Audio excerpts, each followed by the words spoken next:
Bonjour, alors moi c'est Maxime et avec mes acolytes Alexis, Thibaut, Maël et Lucas, on va vous présenter rapidement notre projet transition écologique et solidaire qu'on a réalisé en tant qu'élève de première année à l'ENTPE.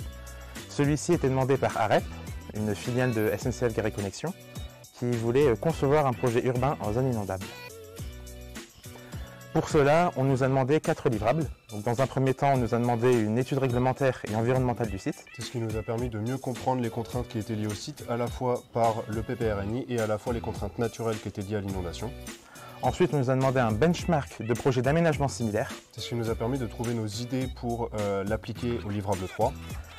Dans un troisième temps, on nous a demandé une proposition d'aménagement du site. Et donc ça, c'était le rendu définitif que AREP nous demandait, c'est-à-dire un plan en 2 dimensions avec la spatialisation, la gestion des flux et la gestion des aménagements.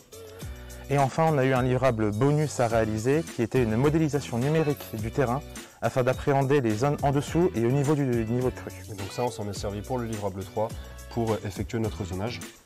Donc lors de ce projet, on a parcouru le chemin classique d'une étude de faisabilité urbaine, c'est-à-dire le diagnostic, le benchmark et une programmation et définition d'un plan guide qui correspondait à notre livrable numéro 3.